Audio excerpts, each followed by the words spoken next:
So I just got back from Disneyland Paris, and while I could not wait to get out there, my anxiety was through the roof the entire time, worrying about whether or not I was going to be able to fit on some of the most popular rides over there. As a big guy myself, visiting the Disney parks over here in the United States is very easy for me to do because 99% of the rides I have absolutely no problem riding. However, leading up to my trip to Disneyland Paris, I couldn't help but hear a couple of horror stories about some guests not being able to fit on some of the most popular attractions over in Paris. And unfortunately for me, I had a pretty hard time finding another plus-size content creator who also covered the attractions at Disneyland Paris. So that is my goal here today, guys. I am going to go through not every single attraction, but I am going to be going over all the major attractions at both Disneyland Paris and Walt Disney Studios, letting you guys know my experience on these attractions and letting you know if you should be worried or not. But before we get into that, guys, I do have a quick favor to ask you. If you guys find this video helpful in any way, shape, or form, then please help us out by leaving a like on the video, as it greatly helps out the channel and it lets YouTube know to push the video out to more people like me who may have a little bit of anxiety prior to their first visit to Disneyland Paris. And if you enjoy plus-size theme park content like this and you want to see more like it in the future, then go ahead and hit that subscribe button down below for absolutely free. We are on the road to 100,000 subscribers and I would love to have you be a part of this journey. Alright guys, let's go ahead and get started with Walt Disney Studios, the smaller of the Disneyland Paris parks. Let's go ahead and make our way around the park from back to front. So the very first attraction I want to cover is Cars Road Trip. Now I want to say right off the bat that this is an attraction that 99% of you big guys out there should not have an issue with. There are no restraints for this attraction, there are no seat belts, there are no lap bars, there's no anything. You basically just get into a bench and sit down and enjoy the ride. Moving on down into the Toy Story Land section of the park, we do have a roller coaster-esque attraction called RC Racer. Now while I unfortunately didn't experience this attraction for myself due to time constraints, I do know for a fact that there is modified seating on this attraction if you are a plus-size guest. All of the seats on this attraction do feature an over-the-shoulder restraint. However, based on what I've heard from other content creators, there are separate seats on this ride vehicle that do accommodate larger guests. Now, by no means is this going to accommodate all body types, but it is another option for you guys out there. Moving on next door to Remy's Ratatouille Adventure. This is the original version of the attraction that was built in Paris before making its way over to Epcot down in Florida. This particular ride vehicle features 2 rows, and while there is a single bench, there are individual dividers in the seat to separate guests. So if you are a bigger person, you may have a little bit of a problem with that, but once you are able to sit down, there is a single lap bar that stretches across the entire row that doesn't have to go down very far at all. So again, this is another attraction where if you're a plus size person, you really shouldn't have a problem at all. Next up, we have our first roller coaster of this list, and this is Crush's Coaster. Now, this was an attraction that I really did want to experience. However, I knew for a fact that at the time of my visit that I would not be able to fit in it, only because of my previous experience with a very similar attraction over at Hershey Park here in Pennsylvania in the United States. Over at Hershey Park, they have an attraction called Laugh Track, which is the same exact ride system as Crush's Coaster. It features a singular ride vehicle with 2 rows facing back to back. Now, this ride vehicle has a seat that is pretty low to the ground, and the lap bar doesn't give you much wiggle room at all. I'm gonna go ahead and roll the clip now from my test seat video at Hershey Park, so that way you guys can go ahead and get a look.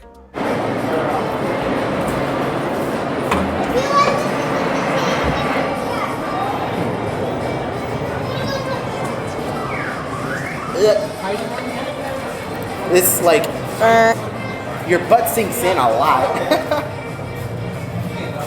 But, yeah.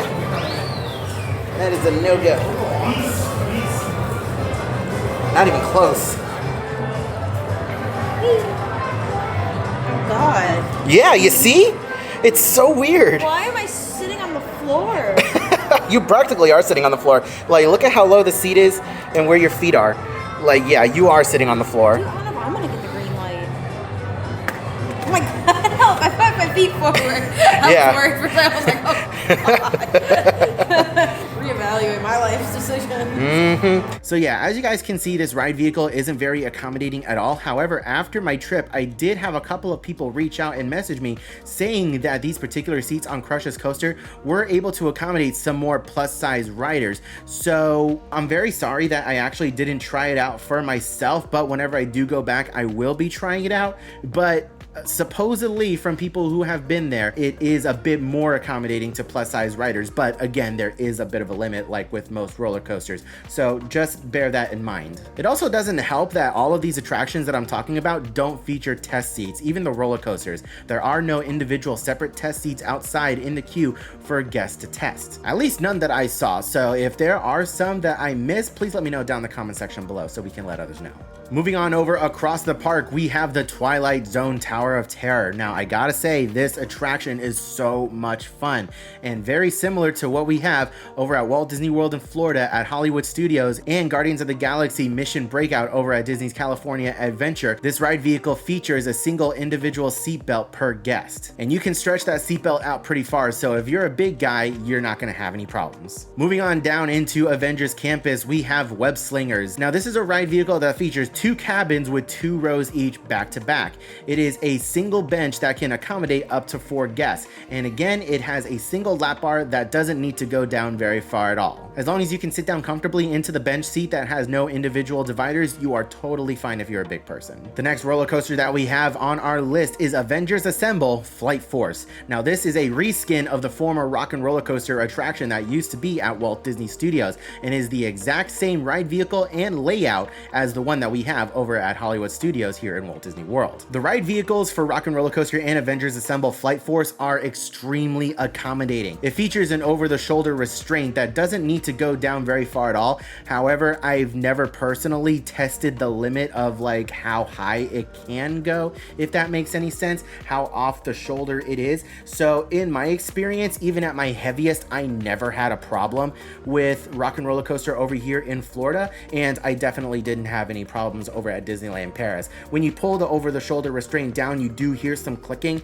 and I haven't heard anything about someone being too big to ride. Again, as long as you can fit comfortably into the seat, and as long as you can bring the shoulder restraint down a little bit, you should be totally fine for this attraction. Before we move on to Disneyland Paris proper, something that's very important that I want to mention is that for a lot of these attractions at Disneyland Paris, you do have to walk through a set of turnstiles. This is how they keep their guest counts for the attraction.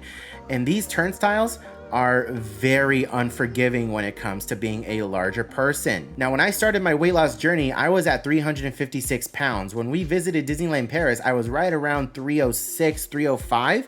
And even I struggled to get through some of the turnstiles. Like, I couldn't walk through it straight on. I had to turn myself to the side and kind of squeeze in my gut a little bit. So if you are a bigger person and you are unable to fit through the turnstiles, they do have an alternative entrance for you that they do use for wheelchairs, but just bear that in mind. Those turnstiles will humble you very quickly. Let's go ahead and start things off over at Disneyland Paris with my personal favorite attraction in the entire resort, Phantom Manor. Now, if you've ever ridden any Haunted Mansion variant in the world, then you guys know exactly what kind of ride vehicle this is. This is an Omnimover attraction that can fit 2 to 3 guests per vehicle, and it features a single lap bar. Now, something that's different about this ride vehicle is that you actually have to pull down the lap bar yourself, whereas over at Walt Disney World and at Disneyland, the lap bar comes down automatically. I personally had no problems with riding Phantom Manor over and over again, and over here at Walt Disney World, even at my heaviest, I had no problems over here at all. So if you're a big person, you should be totally fine. Moving on down a little bit further, we have another roller coaster attraction, and this is my favorite version of this attraction in the entire world. We have Big Thunder Mountain Railroad. And again, very similar to what you have over at Walt Disney World here in Florida at the Magic Kingdom and at Disneyland in California, this is a runaway mine train vehicle that features many rows that can hold 2 guests per row. It features a single lap bar, and something that's different about this version of Big Thunder Mountain compared to the other ones that I've ridden over here in the States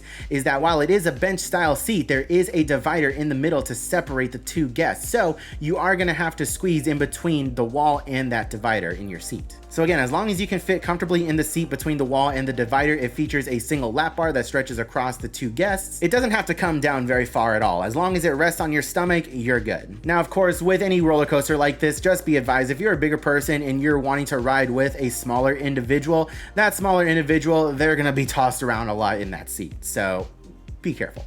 Moving on across the park into Adventureland, this was one of the attractions that I was actually most worried for prior to my visit, and that was Indiana Jones and the Temple of Peril. Now this roller coaster is fairly unique in that it features a 2-car train that's meant to simulate a mine car that has rows that can accommodate up to 2 guests. Now this roller coaster does have one upside down moment in a vertical loop, and it does feature over the shoulder restraints. Now unfortunately I have no idea what the limit is for this restraint and how far it needs to go down before they are comfortable with sending the ride vehicle through the course, but when I rode it, I pulled my restraint down all the way as far as I could, and the ride operators looked at it and they said I was good, and I went and I was able to enjoy this attraction. So at my weight then of 305 pounds, I was able to ride it pretty comfortably. So right there, that should tell you that this ride is pretty accommodating to some larger guests, but I do believe that there is a particular limit when it comes to just how big you can be. So just bear that in mind. And again, unfortunately, there's no test seat for this ride vehicle out front, so there's no way of knowing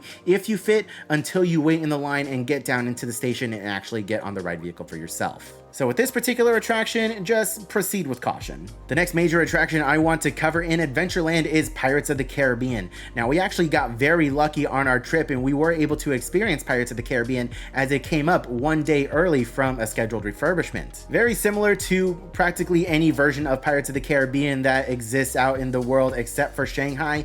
It is a bench style seat that can accommodate 3, 4, even 5 guests. It doesn't feature any restraints whatsoever. As long as you can sit down in the seat, you're totally fine. One pro tip that I have for you guys though, if you're a bigger person, I personally enjoy sitting in the back row as the backrest is a lot higher than any other row. And there are a few times in this attraction where you're spending an extended period of time leaning up as you're going up a lift hill, and it just makes that whole experience a lot more comfortable. Moving on into Fantasyland. Now there are a lot of clone attractions here in this land that can be found over at Walt Disney World and at Disneyland that I personally didn't touch. We have Peter Pan's Flight, we have Pinocchio, we have Snow White, we have Dumbo, a lot of your typical Fantasyland standard attractions. The one attraction I did experience in Fantasyland though was It's a Small World. So again, this is another boat style ride vehicle, exactly the same as what you can find on Pirates of the Caribbean. It features a single bench with no restraints, no seatbelts, no lap bars or anything.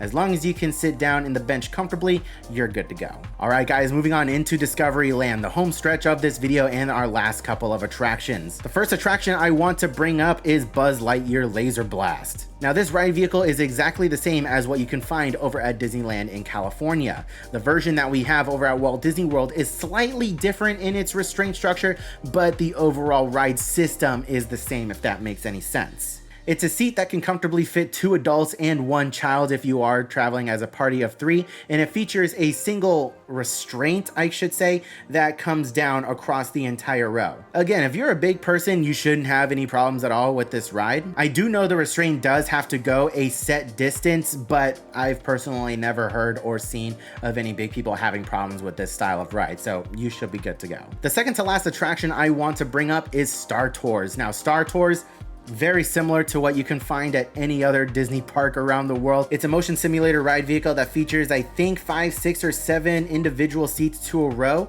that have individual seat belts that you do need to mess with. The one thing that I want you guys to bear in mind though is just like in an airplane seat, you do have armrests, and these armrests do not move. So you do need to be able to sit comfortably in between the armrests in order to ride and to actually enjoy it. But once you sit down, all you have to do is bring the seatbelt up and over and click it in, and the seatbelt does have a lot of wiggle room and it can extend out pretty far. So if you're a bigger person, as long as you can fit in between the armrests, you're good to go. And last but not least, ladies and gentlemen, we have our final attraction and roller coaster of this video, and it is Hyperspace Mountain. Now again, this was another attraction that I was really looking forward to riding prior to my visit to Disneyland Paris, and I had the most anxiety about this ride also compared to Indiana Jones. Now the ride vehicles and restraints are very similar to what you can find at Avengers Flight Force, in that the ride vehicle and the coaster itself is manufactured by Vekoma and features an over-the-shoulder restraint.